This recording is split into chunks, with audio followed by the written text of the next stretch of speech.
안녕하세요 여러분. 오늘 7월 2일입니다. 7월 2일 한 주 또 날씨가 좀 더워지고 있는데 건강관리 잘 하시고요. 요즘 좀 많이 혼동스러우실 거예요. 그러니까 이번 주 시장 현황 좀 같이 체크해보고 또 시장 대비하시면 좋을 것 같습니다. 일단 한은 총재께서 요즘 여러 가지 표현을 많이 하세요. 그죠? 여러분 뭐 보셨을 거예요. 보셨을 텐데 이 현재까지는 그동안 현 정부에 조금 보조를 맞추면서 우리 가계부채가 심각하다 보니까 그쪽에 초점을 많이 뒀는데 조금 다른 뉘앙스를 5월 말부터 이제 던지기 시작해요. 특히 금리 동결 했었잖아요. 이런 부분이 이제 시장에 변화를 준다는 표현들이 좀 나오는 것 같아요. 저번에도 뭐 호주 이런 얘기 드렸었잖아요. 그것 좀 체크해봐야 될 것 같아요. 그래서 어떤 표현이냐면 5월 25일 날 그 통화위원회 회의 마치고 나서 간담회에서 이런 얘기를 합니다. 구조개혁 없이 재정통화정책을 바라보다는 나라가 망하는 지름길이라고 얘기를 합니다. 진짜 강력한 표현이거든요. 이 표현이 어떤 뜻을 의미하는지 좀 이따 지켜보고요. 대기업이 요즘 신용등급이 6월 말에 발표가 된 게 많은데요. 롯데가 좀 강등됐습니다. 롯데건설 말고 롯데 뭐 케미칼 뭐 계열사들 있죠. 좀 강등이 됐어요. 그럼 조달금리가 높아져서 금융비용이 부담이 되겠죠. 그런 부분이 좀 발생을 했고, 거기다 롯데건설이 그 계열사한테 공사를 한 게 많아요. 거기 좀 미수금이 발생할 소지가 있죠. 이제 그런 부분이 좀 부담으로 다가올 겁니다. 그리고 서울 은평구 한 3천 세대가 이제 지금부터 막 입주를 시작했습니다. 그래서 시장 하방 압력 증가가 좀 높아질 것 같아요. 그럼 은평구를 기준으로 주위가 이제 또 마포구가 있잖아요. 마포구도 아마 좀 압박을 받을 것 같습니다. 하방 압력이. 전세 가격이 좀 내려가기 시작했습니다. 이거 살펴보고요. 그리고 끝으로 이제 서울, 부산, 대구, 대전 전국적으로 매물이 증가하고 있습니다. 여기서 이제 한 가지 추가적으로 말씀드릴 게, 하느니 뭐 계속 뉴스에 하느니 아니죠. 한국부동산원이 보도에 계속 서울 상승으로 그 통계를, 신뢰도 없는 통계를, 주간 통계를 자꾸 내는데 KB 통계는 여전히 하락으로 나와 있습니다. 하락이 증가하는 수준이에요. 물론 미미하지만 0.4에서 마이너스 0.5로 확대가 됐습니다. 6월 26일 날. 그러면 제가 볼 땐 KB가 그나마 좀 더 신뢰도가 있다고 저는 이제 판단됩니다. 방향성은 미미한데 중요한 건 이 민감한 시기에 왜 한국부동산이 그렇게 하는지는 저번에 말씀드린 대로 제가 이제 공식적으로 절차 밟아가도록 하겠습니다. 자, 그러면 그 다음 볼까요? 보시면 하나씩 보면은 이 ECB 그 영국은행 총재, 유럽은행 총재, 여기 가운데 분 계시죠? 이 겨울그 이분하고 파월 장관 보이시고, 일본 총재 보이고, CNBC 아나운서 보이고, 이분들이 모여가지고, 기라상 같은 모여가지고, 금융통화에 대해서 이제 유럽은에서 포럼을 엽니다. 포럼을 열어가지고, 연례 행사인데요. 포르투갈에서 열렸는데, 여기서 이제, 이 좋은 장소에서 강력한 얘기들이 많이 나와요. 위에 쓴 것처럼 파월에 이어서 ECB 영국은행 총재까지 긴축이 충분하지 않다. 금리 인상 지속해야 된다. 이걸 강력하게 던집니다. 그래서 엊그제는 좀 높았는데 아시는 바와 같이 금요일 날 PC죠. PC 발표가 됐는데 소비자 가격 지출 물가 지수죠. 그게 발표가 됐는데 좀 좋게 나왔어요. 그래서 또 주식시장에서는 반등을 좀 호재로 받아들였는데, 중요한 건 이 긴축에 대해서 시장도 이미 인지하고 있다는 얘기예요. 그 핵심 뭐냐면, 영국은 이미 빅스텝을 한 번 더 밟았어요. 며칠 전에 밟았고 6월 28일 이렇게 열렸는데, 얘기의 요점이 이거예요, 여러분. 금리를 한 번 걸러서 한 번 인상할 생각이냐, 걸러서 두 번 인상할 거냐, 이렇게 해야 질문을 하니까 기자가 연이은 회의에서 금리를 움직이는 방안을 고려 대상에서 제외하지 않을 것. 그러니까 7월하고 바로 다음 회의 때 바로 연타로 두 번 올릴 가능성을 배제하지 않는다는 거예요. 한 번을 올린다는 얘기죠. 바꿔서 말씀드리면. 그리고 이제 6월 21일 날도 여기 청문회 나가가지고 서비스위원회 여기 나가서도 추가 금리를 신호를 줍니다. 인상한다고.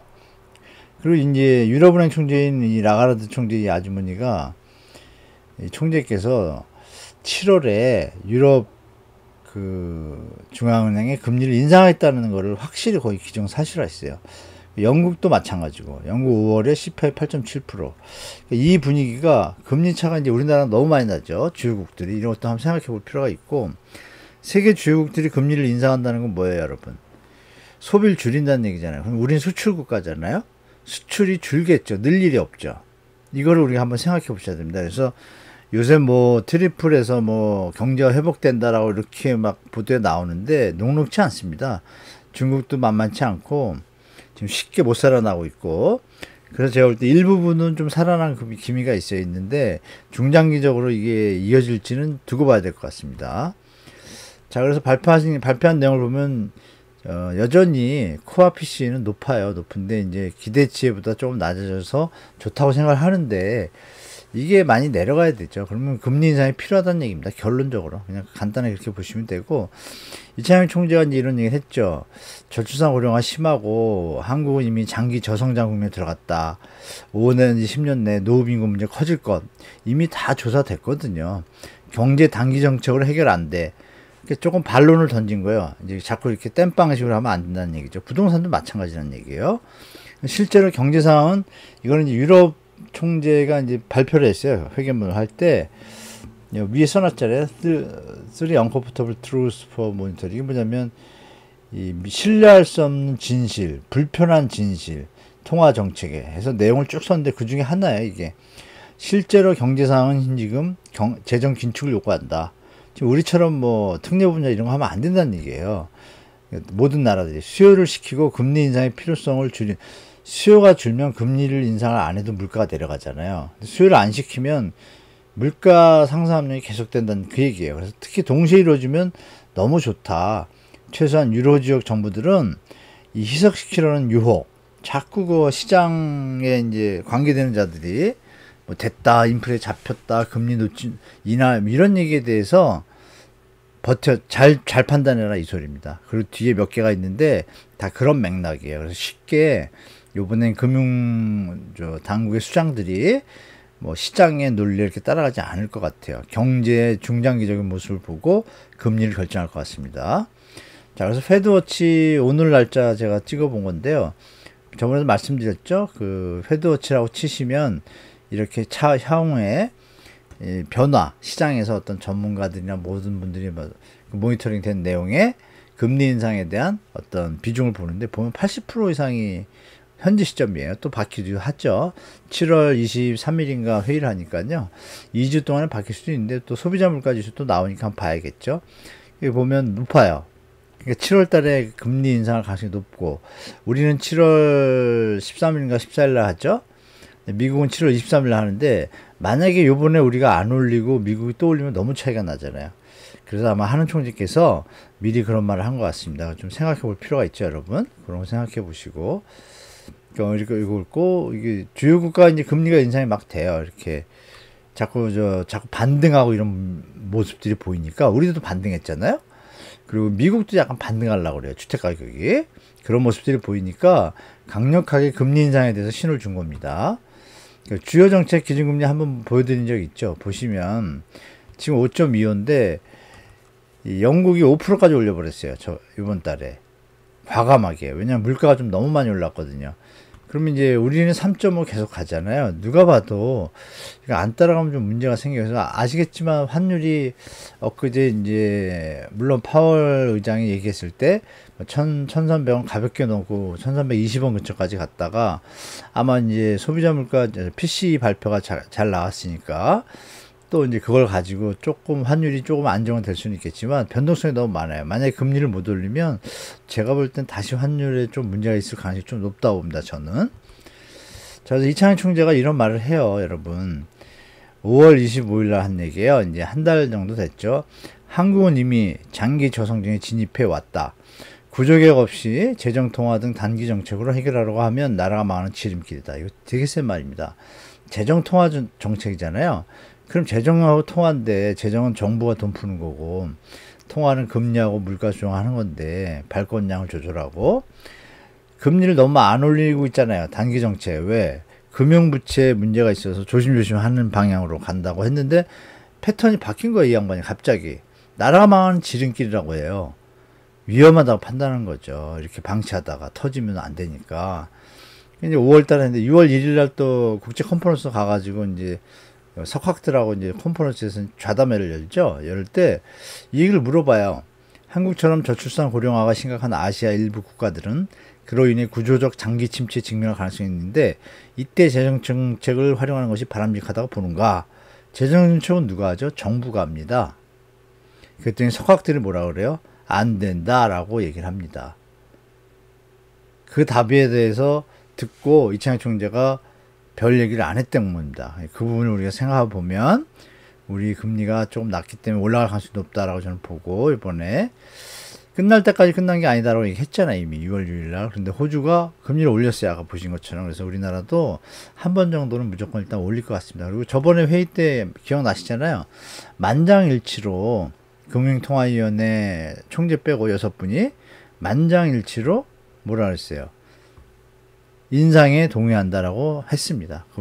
자, 우리가 저성장 국면 벌써 들어왔죠? 이렇게 보시면 1.8%까지 갔다 지금 병리가 1.4% 내서 경제성장률. 그럼 옛날에 비하면 어때요, 여러분?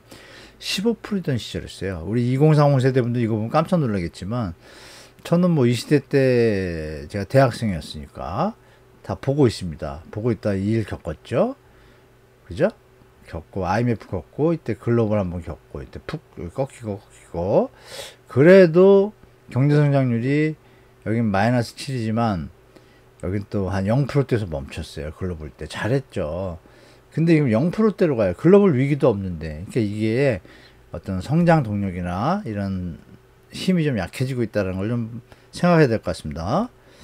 자, 그리고 요즘 이제 연체율 비상 뭐 이런 뉴스 많이 보셨을 거예요. 그래서 최근에 저번 주에 남양주에 있는 그 새마을금고 폐업을 했습니다. 폐업을 해가지고 30곳이 구조조정 뭐 안 됐던 뉴스들이 자꾸 나오고요. 한국대부금융협회라고 있어요. 이 금융협회에서 20개 조사를 했더니 연체율이 11%예요. 어마어마합니다. 여러분 그 지불준비율이 일반 시중은행은 몇 프로예요? 10% 정도 하잖아요. 10%인데 10%가 돈이 빠지면 어떻게 돼요? 채워넣어야 되잖아요. 문제가 있을 수 있단 말이에요. 아니나 다를까 여러분 기억나시죠? 무과장 러시안 캐시. 얘네들 이제 철수했잖아요. 일본 친구들. 사나몬이 철수했잖아요. 되게 유명했어요. 한때 한 10년 뭐 되게 유명했어요. 하여간 뭐 여기 보시면 이 러시안 캐시가 옛날에 자산이 1조가 넘어서 거의 뭐 어마어마한 대부업체인데 LI 투자증권하고 리딩 투자증권 인수전에도 참여했는데 금융위원회에서 이제 허가를 안 해줬습니다. 그때 뭐 이유로 근데 중요한 건 왜 철수할까요? 지금 일본이 저금리잖아요. 일본 돈 빌려와서 엔캐리 트레이드에서 우리나라에 빌려주면 되는데 안 하는 이유는 뭘까요? 여러분 한번 생각해 보세요. 그죠? 우리가 좋은 시장이라고 그러면 철수할 일이 없겠죠? 이런 부분을 우리가 미뤄 생각해야 됩니다. 무과장은 이제 볼 수가 없습니다, 여러분. 물론 뭐 또 OK저축은행에 인수를 했는데 그걸 이어서 할지는 모르겠어요. 자, 그리고 보시면 담보대출 그 작년 시장부터 이제 신용대출이 이제 연체율이 높아지니까 담보대출을 이제 좀 이렇게 많이 방향을 틀었어요. 신용대출보다 많이 틀었는데 이게 지금 보세요. 1년 만에 작년에 2배가 넘은 거예요. 연출이 갑자기. 그것도 주택담보대출이. 여기서 또 이제 문제가 생깁니다. 그러면 이 얘기는 뭐냐? 저축은행이나 대부업체들의 그 주택담보대출을 받은 분들은 경매로 넘어가기 쉽다는 얘기죠. 그래서 이제 정부에서 그 채권 유동화 기구를 하나 만들어 가지고 이 대부업체나 저축은행에 부실채권이라고 하죠. 그걸 이제 받아들인 걸 좀 준비하고 있는데 그래도 하여간 시장에는 하방 압력으로 100% 작용한다 이렇게 보시면 되겠습니다. 그 이런 얘기 기억나시죠? 저번 주인가 제가 올려드렸잖아요. 저번 주에 뭐 이렇게 라면 어깨 50원 내렸죠. 그쵸? 그 요즘 엊그제 나오는 뉴스에 석 달 만에 트리플 증가했지만 경기 불확실성 여전 5월 생산 소비 투자 이 세 개를 가지고 트리플이라고 그래요. 트리플 증가. 이렇게 해서 좀 좋은 뉴스들이 좀 나왔어요. 한 달 뒤에 나오니까.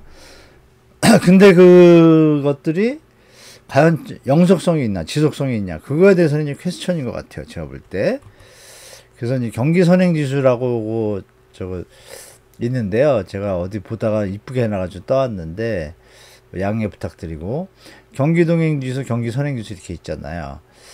이 선행지수가 100 이하면은 앞으로 경기가 쉽게 회복 안 한다는 얘기인데 우리나라 경기 선행지수가 지금 98, 90 뭐 이거밖에 안 돼요. 100을 넘어서 105, 100 이렇게 가야 되는데 동행지수보다는 선행지수를 봐야 되는데 선행지수가 좀 아직은 확실하게 안 잡혔습니다. 자, 그리고 상암 DMC 일대 수색증산 뉴타운이 2005년도에 MB 때 이제 시작한 뉴타운 지역인데 드디어 이제 입주를 합니다. 15년 만에 입주를 하는데 세대수가 3,361세대가 대단지 세 구역에 들어와요. 그래서 이 물량들이 이 일대를 아마 조금 힘들 겁니다. 지금 역전세 난이잖아요. 그쵸? 이것까지 가세하면 어떻게 되는지 보면 이 모습이 바로 8월에 한 3,000세대 가까이 되는 강남의 서쪽의 원베일리가 입주할 때 비슷하다고 예측할 수가 있습니다. 보시면 디지털 미디어 시티역이에요. 여기가 이제 아시는 바와 같이 이쪽에 이제 방송국들이 쫙 있죠. 되게 가까워요. 살기 좀 접근성이 좋죠. 이게 합하면 3,000세대 가까이 좀 넘는데 이게 계속 입주를 해요. 3가 3개가 자이, SK, 그러니까 현대 아이파크 이렇게 들어오니까 브랜드도 있고 비교적 대단지잖아요. 대단지다 보니까 수요는 있을 것 같은데 물량이 너무 많으면 어떻게 돼요? 근데 벌써 가격이 지금 내려온 것으로 거래가 되고 있습니다. 그래서 가격이 이 일대가 다 뭐 7, 8억인데 물론 조금 뭐 마포 쪽보다는 떨어지니까 마포는 뭐 10억 수준이니까 근데 벌써 뭐 4억, 5억 수준은 벌써 내려왔어요. 그러니까 앞으로 좀 더 봐야겠죠. 이게 소진이 안 되면 정말 시장에 조금 영향이 있을 겁니다. 특히 마포, 은평구 이쪽 일대에는 영향이 좀 많을 것 같습니다. 자, 그리고 이제 KB 통계 좀 말씀드렸는데, KB 서울 아파트 매매가격 지수 변동률은 보시는 바와 같이 여전히 하락이에요. 여기 양가 줄였다가 다시 하락폭이 0.0으로 내려왔습니다. 그러니까 이게 지속 중이에요. 그리고 이제 이게 매매가격 지수인데요. 지수가 올라갔나요? 계속 내려오잖아요. 중요한 건 한국 부동산으로는 제가 지금 이제 이해가 안 되는 게 뭐 정성적 요인을 자꾸 둔다 그러는데 그것도 개인 담당자분들이 그건 좀 제가 볼 때 100% 신뢰가 안 가는 것 같고 여기 KB는 그나마 실거래를 유지를 하고 실거래가 안 잡히는 곳들은 이제 호가 공인중개사한테 확인해 가지고 추정해 가지고 이제 뽑는데 지금은 이제 여기가 정확한 것 같아요. 우리 서초구도 한번 보여드렸잖아요. 그래서 이런 분위기니까 아직까지 뭐 쉽게 반등하지 못하고 특히 지금 또 소강 상태 들어가니까 호가가 올라가면서 여러분들이 좀 조심하시라 말씀드리고 KB 매수 우위 지수라고 있습니다. 100이면 매수 매도가 거의 비슷한 거고 100을 넘어가면은 살려는 사람이 많은 거예요. 100 이하면 살려는 사람이 거의 없다는 얘기죠. 그럼 수치를 한번 볼까요, 여러분? KB 매수 우위 지수 어때요? 쭉 보시면 서울하고 경기도거든요. 이게 어때요? 35, 38, 40이 안 돼요. 사는 사람이 적다는 얘기 없어요. 그쵸? 그거 핵심입니다, 여러분. 그럼 볼까요? 서울특별시 KB 매수 지수를 보면 평균선이 이쪽인데 보시면 이 수준이에요. 그러면 이게 언제예요? 집값 막 하락하고 횡보할 때 수준이에요. 올라갔다는 게. 저번 주에 보여드렸던 2009년에 역사는 좀 되풀이 되잖아요. 데자뷰 될 가능성이 좀 높다고 봅니다. 솔직히 개인적으로. 그래서 이것도 좀 볼 때 우리가 아직도 매수가 살아나지 않았다라고 판단. 왜 집값이 너무 높아요. 이걸 가지고 뭐 정상 가격이라고 떠들면 그게 정상적인 사람은 아니라고 봅니다. 저는 이미 모든 데이터에서 주택 가격이 높다라는 것이 사실 나타나고 있고 뭐 교통부 장관도 얘기를 했고 조정 기간이 필요한데 지금 시장에 혼돈을 좀 겪고 있다고 저는 봅니다. 자, 서울 아파트 매물. 그러면 이제 집값이 그렇게 올라갈 거라면 매물이 줄어야죠. 안 줍니다. 노란 선이 계속 매물인데 여러분 계속 늘어요. 지금 6만 5천 개, 뭐 7천 개까지 가려고 합니다. 이거 제가 여기 안 써놨는데 6월 30일자로 보니까 6만 6천 넘어서 7천 가요. 역대 최고치입니다. 이 3년 내내 최고치를 찍었어요. 그러면 얘기 조금 이해가 되시죠? 좀 더 매물이 나오게 되면 어떻게 될까요? 넣었다 뺐다는 하는데 제가 볼 땐 그렇게 오래 못 갈 것 같습니다. 자, 서울 아파트 매매 물량 추이를 한번 보면서 이제 시장을 한번 예측해 볼까요, 여러분? 보시면 이때가 이제 2020년 9월이에요. 매물 씨말라 그 시절입니다, 여러분. 그리고 지금은 어때요? 67,150까지 찍었어요. 6월 30일 날 최대치입니다. 3년 내 2020, 21, 22, 23 4년 내 횟수로는 4년 내에 지금 최고량의 매물이 나와 있어요. 근데 뭐가 무슨 집값이 더 오른다는 거예요. 매물이 많으면 뭐 작년부터 제가 말씀드렸잖아요. 매물이 집값이 상승하면 매물이 줄게 돼 있습니다. 이게 상식입니다. 어떤 사람이 매물이 느는데 집값이 올라간다고 말합니까? 그건 뭐 말도 안 되는 소리죠, 여러분. 그죠? 공급이 많으면 당연히 가격은 내려가게 돼 있는 게 기본이잖아요, 경제 원리에. 자, 그리고 경기도 아파트 매물주의 볼까요, 여러분? 이것도 2배, 뭐 거의 200% 증가했어요. 그죠? 5만 8천에서 12만. 매물은 계속 늘어나요. 전세는 또 줄었습니다. 왜? 사람들이 집을 안 사고 전세로 가는 거예요. 지금 경기도 입주 물량 많잖아요. 또 인천 조심하셔야 되고, 그거 좀 챙겨보시고. 그리고 이제 다른 지역도 거의 비슷합니다, 여러분. 부산 아파트인데요. 보십시오. 매물 엄청 증가합니다. 2만 세대가 늘어났어요. 이거 이제 계속 늘어납니다, 여러분. 또 인천은, 부평구를 필두로 해서 가을에 엄청 물량 들어오고요. 수원 팔다구도 마찬가지고요. 대전도 이거 보면 파란 게 매물이잖아요. 대전도 이제 늘어나기 시작합니다, 매물이. 거의 꼭지입니다. 한 3, 4년 내 대전의 꼭지 수준에 와 있죠. 대구 아파트는 뭐, 2개 다 늘었습니다. 물론 전세가 조금 줄긴 했지만, 좀 줄었어요. 많이 줄었죠. 그럼 여기도 이제 집을 안 사고, 그냥 전세가 뭐 많으니까 그냥 전세를 사는 거예요. 집값 더 내려올 때까지 기다리는 거죠. 대구는 당분간 좀 앞으로 1, 2년 더 힘들 것 같습니다. 수원 팔달구를 보면 입주 물량이 이제 많거든요. 6월부터 막 입주 물량이 터지는데, 여기는 그러니까 전세 매매 다 늘어나요. 그래서 이게 영통도 좀 늘었는데, 이제 가을에 조금 수원이 다시, 요즘 조금 많이 올라갔는데, 다시 조정 이제 받을 겁니다, 여러분. 만약에 주택을 매수하실 거면 연말 정도에 수원에, 연말 정도에 좀 발품을 파시면 저렴한 주택 좀 사실 수 있을 것 같습니다. 더 기다리시는 것도 뭐 한 방법이고요. 자, 이렇게 뭐 이번 주 간단하게 말씀드렸는데요. 중요한 점은 이겁니다, 여러분. 금리를 지금 20이하고 다 올린다고 제가 말씀드렸잖아요. 금리를 올리면 우리 수출에는 부정적이에요. 만약에 하느니 진퇴양난이에요, 지금. 아까 워딩에 나왔었잖아요. 재정통화정책으로 이렇게 버티다가는 나라가 망하는 지름길이라고 그렇게 강력하게 얘기를 하시는 거 처음 봤습니다. 그건 이제 모든 뜻이 담겨 있는 거예요. 그럼 그 구조개혁에는 뭐 연금부터 해서 교육부터 노동 다 들어가 있는데, 대놓고 얘기는 안 했지만 부동산도 들어간 거죠. 그죠, 여러분? 그 얘기는 뭐예요? 부동산이 과잉돼 있으니까 조정이 돼야, 이게 가계가 긴축이 돼야, 아까 그 유럽은행 총재가 그 선언문에 나온 거 있잖아요.